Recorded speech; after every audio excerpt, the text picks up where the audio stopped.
Boa noite, gente. Então, qual vai ser a dinâmica nossa? A gente tentou fazer uma espécie de encontro, uma roda colaborativa de cultura. Então, se houver algum baterista que conheça o Luiz Hermanos e quiser assumir aqui, claro, fica à vontade. Senão eu vou tocar de forma arte, de forma experimental e tal. Então, assim, a gente vai, no caso de agora, a gente vai começar fazendo essa música e depois o Danilo vai fazer uma abordagem sobre ela. E aí a gente vai alternando música e conversa, até chegar em Liberdade, que não é Marcelo Camelo. E depois de fazer Liberdade, a gente abre, e com exceção do Felipe, porque quer fazer pegadinha e botar música altamente dissonante pra gente tocar. Quem quiser pedir alguma música que não seja na Júlia também, considerando isso muito importante, que eu falei com o Amarante e ele proibiu a gente de cantar essa música. O Dião fez o contato em nosso nome. Não pode cantar a Ana Júlia. Não, quem disse? Quem disse Ana Júlia? Então não tem Ana Júlia. E aí a gente vai caminhando por aí. Então vamos lá. Vamos de Além do que se vê. Vocês mandem ver também aí na voz e vamos lá.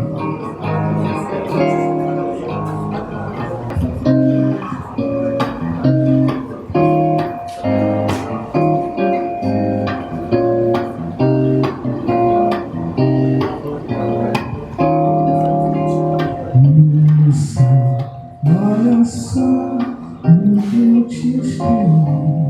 É preciso força pra sonhar e perceber que está além do que se vê.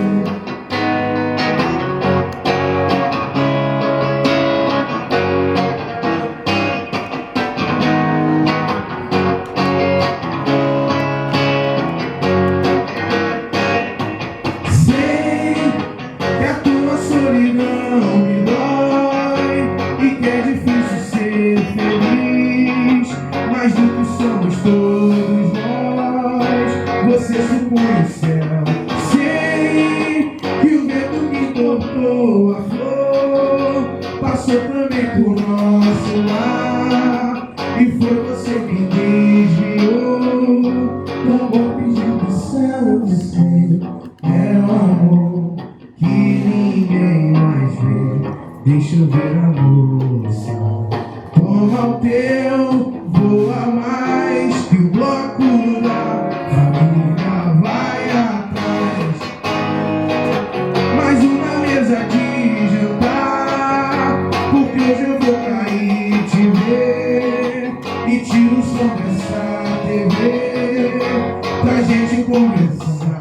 Diz pro povo usar o violão, pede pro tipo me esperar e avisa que eu só vou chegar no último vagão. É bom te ver sorrir. Deixa eu ver a moça, que eu também vou atrás. E a banda diz: assim é que se faz.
é meu amigo no Facebook, já deve ter descoberto, ou pelo menos percebeu, que eu gosto muito de escrever.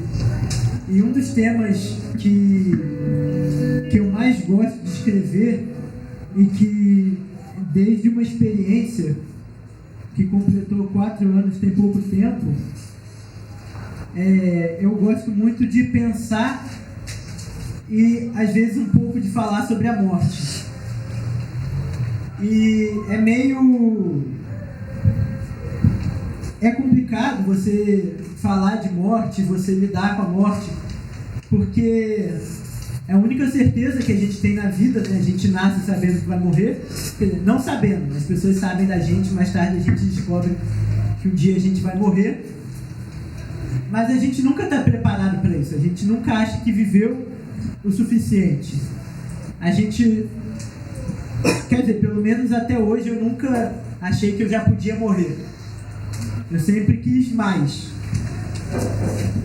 E quando eu ouço o vento, fala, posso ouvir o vento passar, assistir a onda bater, mas o estrago que faz, a vida é curta para ver.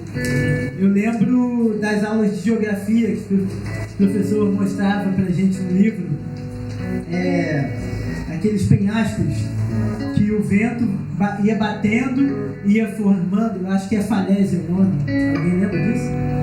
É isso mesmo? Olha, eu falo o que é. É isso aí, ó. E aí as ondas iam batendo e o vento ia batendo e aquilo ia se formando, muito devagar. O vento bate, mas a vida é muito curta. E na minha leitura, sobre isso que fala o vento. A vida é muito curta. E só quando a gente pensa na morte, a gente consegue fazer uma vida melhor.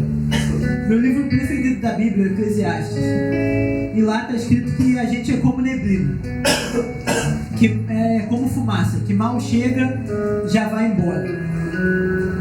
E eu concordo.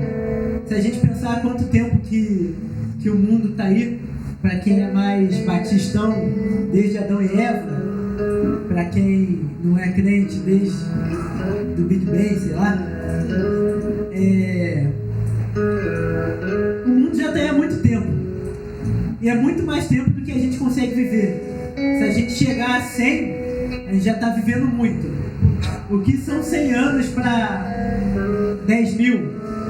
Ou para 2 bilhões? O que são 100 anos perto disso? A nossa vida é muito curta.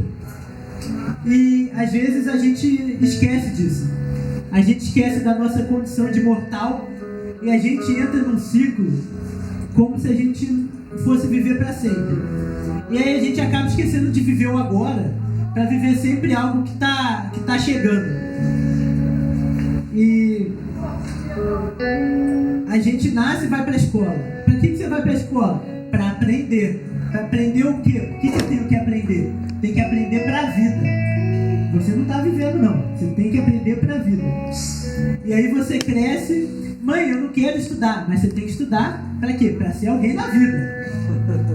Porque se você não estuda, você não é ninguém na vida. Você tem que estudar para ir bem no vestibular. Você tem que ir bem no vestibular para entrar numa boa faculdade. Você tem que entrar numa boa faculdade para ter um bom emprego. Você tem que ter um bom emprego para um dia conseguir um bom trabalho. Você tem que ter um bom trabalho para ser rico. E aí quando você for rico, você tem que juntar dinheiro e ter tempo para poder viajar. E aí quando você viaja, você tem que ter dinheiro para comprar coisa para onde você viajou. Nunca chega. Você nunca vive o momento. Você está sempre esperando algo além. E quando a gente pensa sobre a morte, ou quando pior, a gente se depara com uma situação de morte, a gente para repensar a vida toda. Porque a gente lembra que a gente não sabe se a gente vai estar aqui amanhã. E aí a gente para pensar um pouco no agora, para viver o agora. A gente percebe que a vida é muito curta para esperar sempre algo além, para esperar sempre o amanhã. Tem um filósofo chamado Heidegger, que ele fala que essas cadeias que a gente entra são cadeias utilitárias, porque a gente está sempre buscando um objeto, sempre uma ferramenta de algo que está mais para frente e a gente nunca chega. E é justamente com a surpresa, com a morte, quando a gente pensa na morte, que a gente pensa, que a gente quebra essa cadeia. E é justamente isso que eu penso quando eu escuto o vento. Quando eu morrer, eu vou acordar para o tempo. Mas eu posso acordar para o tempo só pensando na morte. Como diz aquele profeta menor, crioulo, não precisa morrer para ver Deus. A gente pode ver Deus na vida agora. A gente não precisa esperar a morte. A gente não precisa esperar o depois para buscar algo. A gente pode ir agora. A gente pode ir atrás. Não precisa esperar o vento passar e nem a onda bater para a gente ver o estrago que faz. A gente pode procurar agora, porque o amanhã pode ser muito tarde.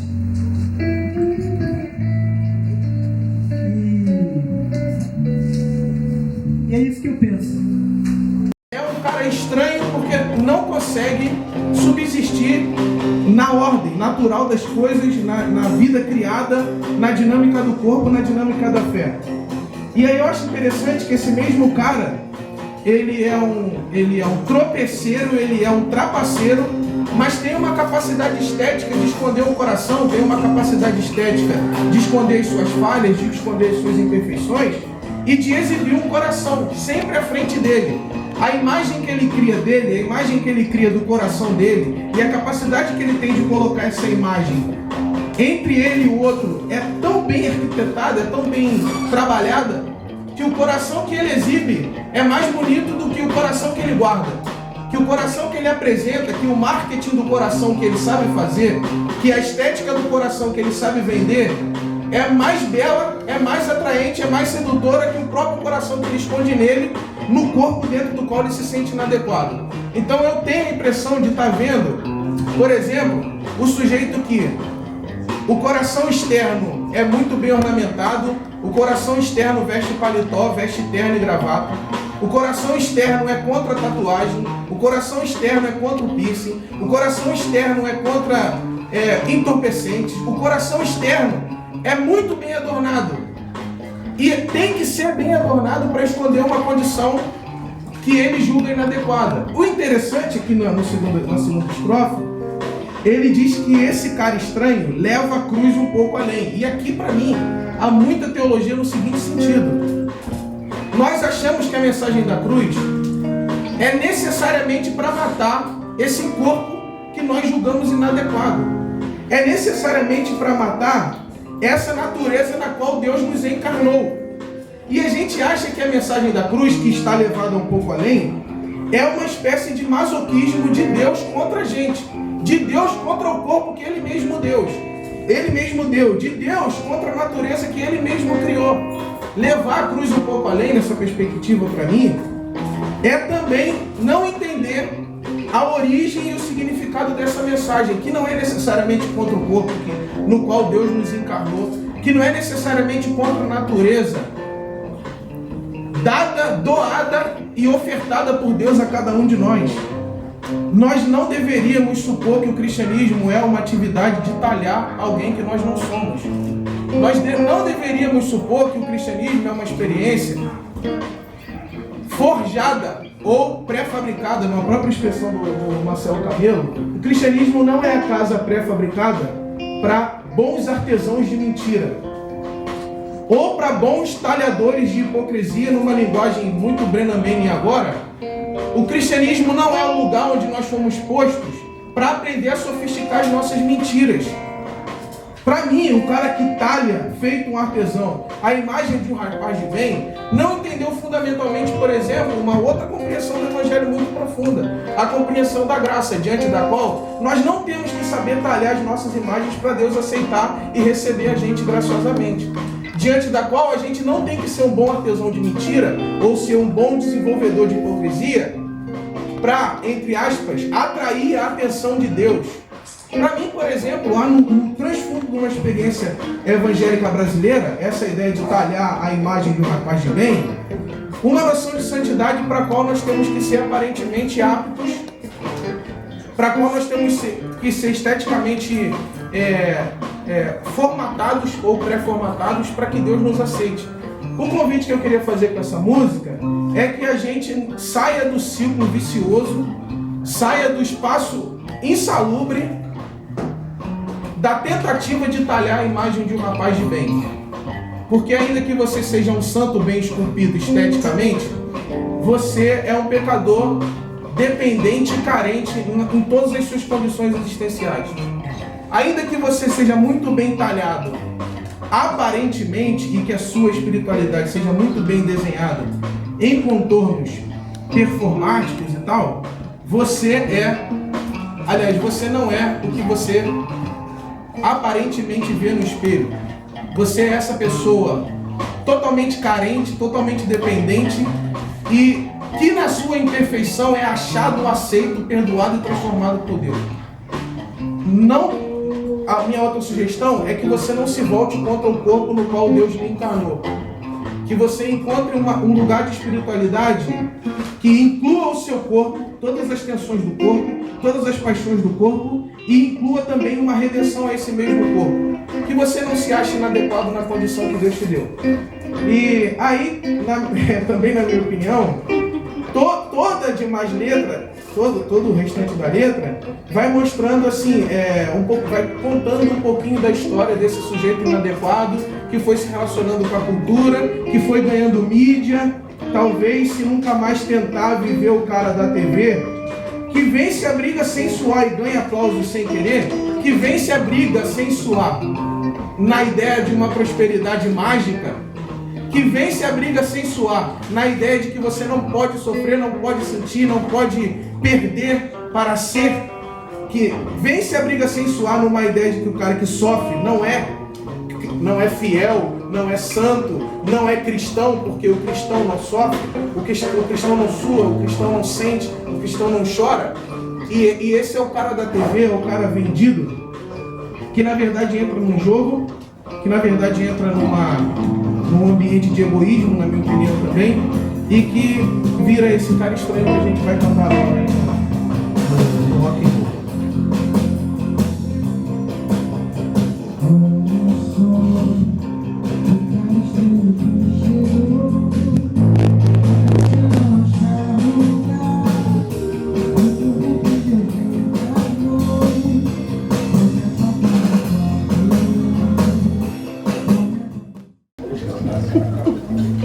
Olha lá, quem vem do lado oposto vem sem gosto de viver. O vencedor fala um pouco, talvez sobre esse mesmo cara, o mesmo cara estranho, que só quer saber de vencer e que acha que a vida é uma grande competição. E na verdade, no sistema que a gente vive, não é uma mentira. A gente vive competindo, a gente vive pensando sempre no amanhã, né? Quando a gente está terminando o ensino médio, a gente tem a competição do vestibular, e quando não tem dentro da escola a competição de melhor turma, ou de melhor aluno da turma, ou a competição com o irmão para saber quem dá nota melhor pro pai ou quem faz menos bagunça. E eu sempre perdi. Não, nunca fui bom, meu irmão passou por um monte de faculdade, eu fui fazer teologia. É difícil, aí a música fez mais sentido. Que quando a gente percebe que numa competição, e qualquer que seja, só quem ganha é o primeiro, o resto todo mundo perde. Isso é óbvio, né? Se são 100, o vencedor é um só, é o primeiro. E os outros 99 têm que ser infelizes porque perdem. E eu acho que isso está meio errado, assim, me parece. De longe, assim, olhando de longe, parece que isso não era para ser bem assim. Que era para eles sempre ficarem felizes. Mas quando a gente se propõe a fazer alguma coisa e não consegue, não adianta prêmio de consolação, a gente queria ganhar. E o único jeito disso não acontecer é não competir. Só sem a competição que a gente não vai ganhar nem perder. E às vezes a igreja, de um modo geral, né, como se existisse somente um segmento de cristianismo, mas a gente impõe muito esse negócio de ser vencedor, de eu já venci, eu sou mais que vencedor, e Deus não vai deixar o seu filho ser derrotado, o ungido do Senhor não pode ser tocado. Isso é mentira. É mentira porque o cristianismo nasce como uma religião de fracassados. Jesus nasce pobre, não tinha nem onde nascer direito. Nasce de família pobre, do interior. Nasce como carpinteiro, ele não era empresário da construção civil, era carpinteiro, não era Odebrecht. Ele era pedreiro mesmo. E dessa condição humilde, ele começa a andar e fazer seu movimento. E o movimento de Jesus é recheado de perdedores. Gente que ninguém queria perto, gente que ninguém gostava. E aí no final, todo mundo fica rico, todo mundo fica bem e todo mundo fica famoso. Amém? Não amém. Não, ninguém é acima da média. O movimento do cristianismo é o movimento de quem não ganha nem perde. É o movimento de quem não quer competir. É o movimento dos sem meta. É o movimento de quem deixa a meta aberta. Dobra não meta.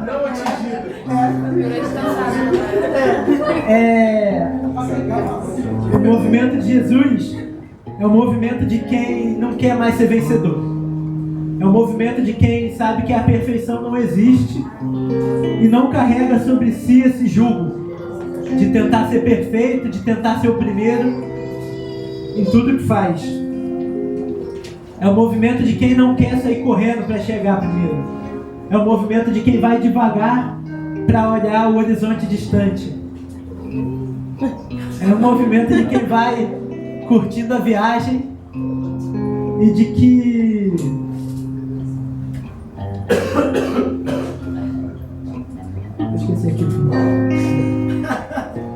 de que percebe que tem que ir devagar para não faltar amor.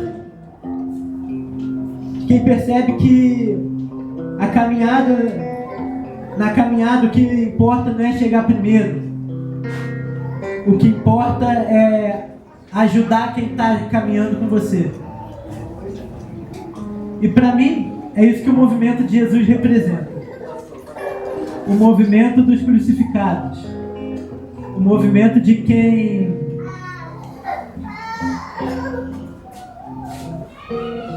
vive na merda. E que sabe que o amor de andar com quem está do seu lado vale muito mais do que ganhar ou perder.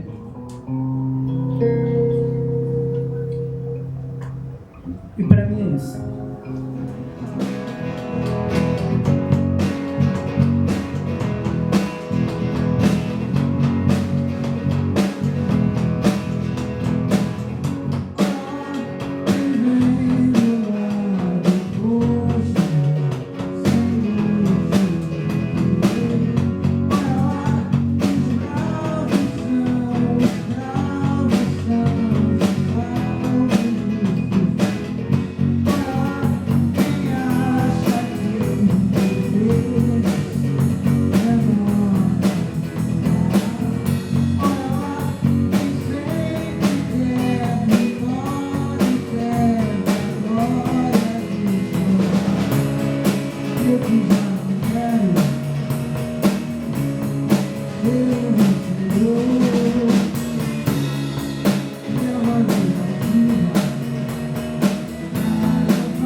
Para um filósofo chamado Comte Sponville, a calma ou a temperança é uma potência que os reis sobre si controlam.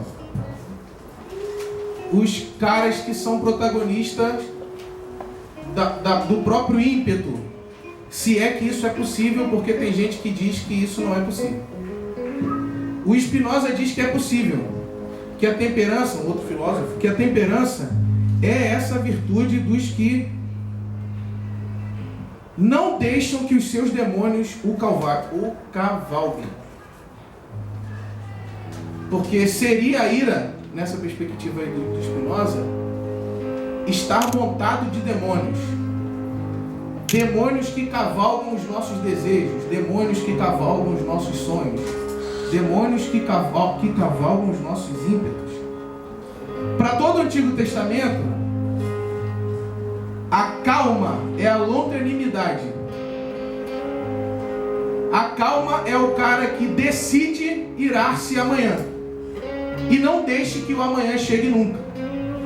É o cara que fala assim: eu poderia agora, nesse exato momento, deixar que os meus demônios mais sinceros me cavalguem e retribuir o mal que me foi feito aqui e agora. Mas o Antigo Testamento ensina pra gente, ensina na vida de Deus uma categoria chamada longanimidade, que é o seguinte: não, eu não vou retribuir o mal aqui e agora, eu vou deixar a ira para amanhã. E Pedro foi tão irônico com esse negócio de deixar a ira para amanhã, que ele disse que Deus conhece um dia como se fossem 1000 dias. E que parece que Deus é um obeso prostrado em termos de ira, que não se levanta nunca para se vingar de ninguém, que não se levanta nunca para afetar ninguém, com uma ira que, ainda que esteja acumulada contra toda a injustiça na terra, ele demora, ele é moroso, ele é lerdo, ele não quer que o tempo da vingança chegue. E isso é a longanimidade. Ele estende sobre o tempo, estende sobre a história uma paciência incrível. Juntando toda a teologia da longanimidade com a vida de Jesus e com essa ideia do Spinoza de que o calmo é o que é rei dos seus próprios ímpetos, eu enxerguei essa música aí do Los Hermanos. De onde vem a calma daquele cara? E aí eu vejo assim, um encontro de tempos, né? E aí ponha o Los Hermanos, que vai tocar dia 31 de outubro na Marina da Glória. Ponha essa banda para fazer um show no Mediterrâneo Antigo. E aí os caras montam o palco, a banda sobe no palco, e aí eles começam a enxergar um rapaz público, um rapaz pobre, um rapaz que tinha todas as justificativas para tornar presente essa ira acumulada de Deus. Tamanha era a sua santidade diante de um mundo tão decaído, tão fraturado, como diriam os próprios rabinos judeus, um mundo fraturado diante do Deus todo santo.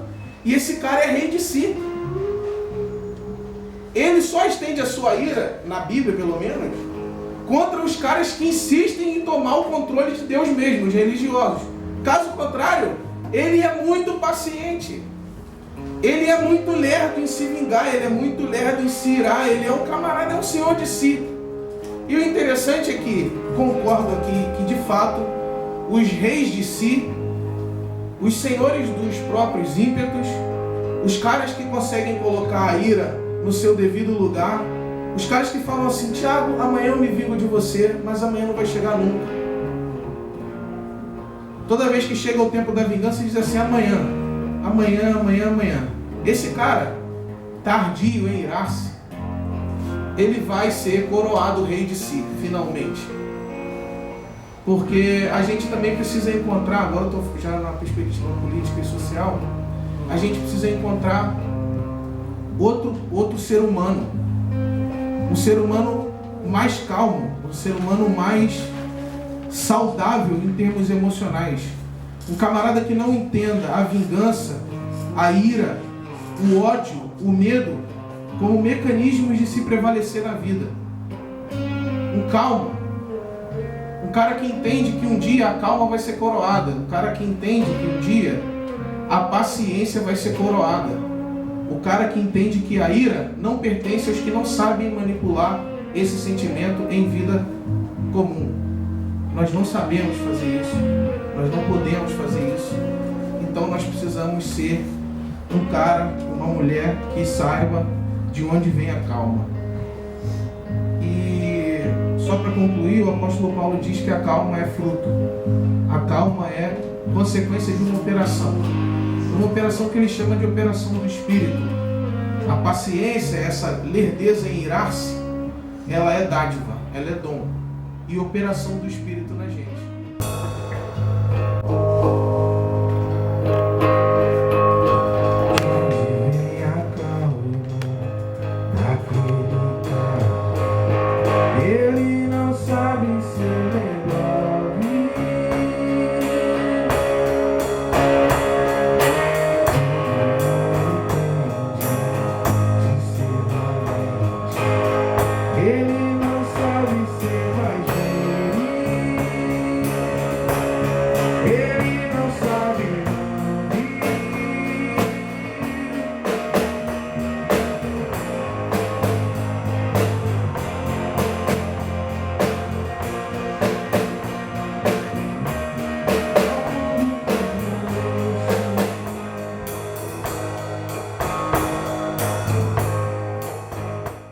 E para Jesus, se os nossos olhos fossem bons, todo o nosso corpo seria luz.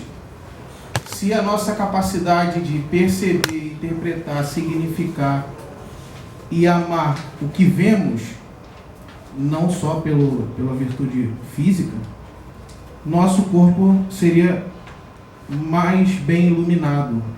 E a gente tem tanta ideologia, tem tanta teologia, tem tanto dogma, tanto doutrina e tal, que a gente perdeu a capacidade de perceber. Não só de perceber artisticamente, ou de perceber teologicamente, ou de perceber biblicamente. A gente perdeu a capacidade de perceber e de sentir de fato a vida. E é dom perceber. E a gente vai cantar agora uma canção que fala sobre isso. Não é Luiz Hermanos, é Marcelo Camelo. E liberdade é o que você terá depois disso para falar, para cantar. Espero que a gente coloque você cante. E a gente já vai caminhando para o final do nosso bloco. Perceber aquilo que se tem de bom no viver é um dom maquinal. Eu vivo a vida na ilusão, entre o chão e os ares vou, sonhando em outros ares vou, fingindo ser o que eu já sou, fingindo ser o que eu já sou, mesmo sem me libertar eu vou.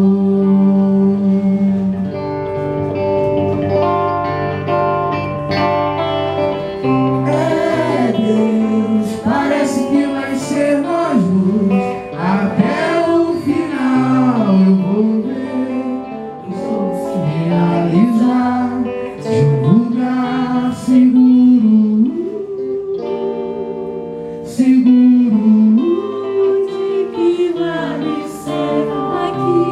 De que vale ser aqui, onde a vida é de sonhar liberdade.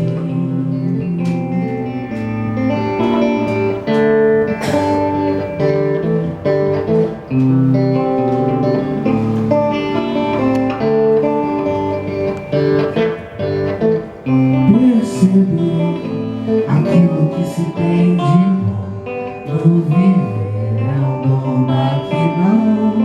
Eu vivo a vida na ilusão, entre o chão e os ares vou, sonhando em outros ares vou, fingindo ser o que eu já sou, o que eu já sou, mesmo sem me libertar eu vou.